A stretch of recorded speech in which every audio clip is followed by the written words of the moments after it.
Ngayong napakaraming may sakit na walang pambayad sa ospital o gamot, bakit ang sobrang pondo ng PhilHealth kailangang ibalik sa gobyerno? Ba't hindi po nila i-prioritize yung mga pasyente? Bakit siya ilalaan sa infrastructure?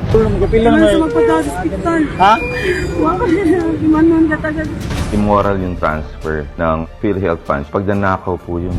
Pag-usapan po natin. Kung may natutulog na pera dyan at pwedeng pakinabangan, gastusin natin ang tama, bakit hindi? May basis ho ba yung sinisigaw ng mga kontra ho dito sa pagbalik ng pera? Na pera namin yan.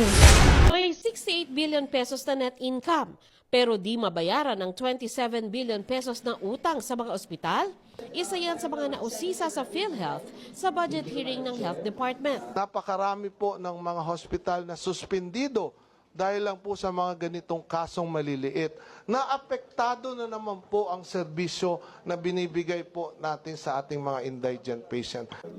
Sagot ng PhilHealth, bine-verifika pa kasi ang claims ng mga ospital, pero bibilisan na ang pagbabayad. Within 90 days po, we will try to pay a very high percentage of the 27 billion. We are preparing to use the DCPM formula, no? Yung debit credit payment mechanism formula, no? And we will use that to make sure that our reconciliation will be accelerated.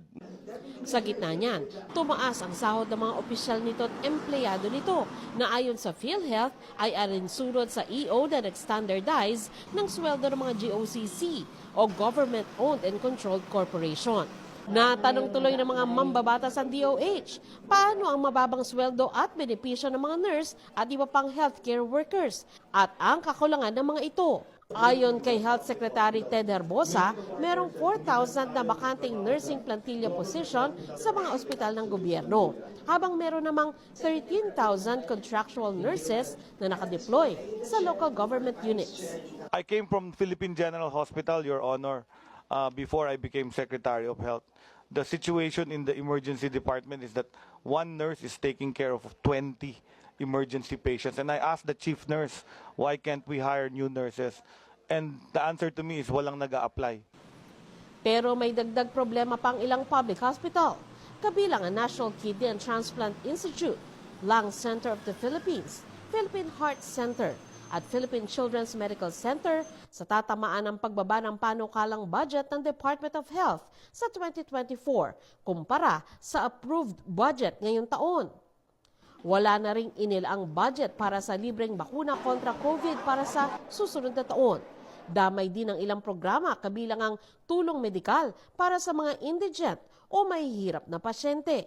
Nakakalungkot po, no? Overall, may cut. Sa maraming mga kailangang programa, may cut. So, Madam Chair, ganito po ba sa bagong Pilipinas na yung health po natin and social services, yun yung kinakaltasan?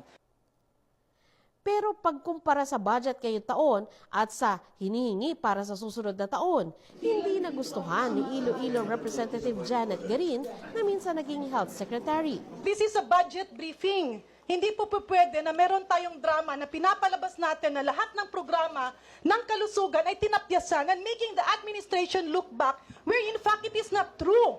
We have to compare net versus net.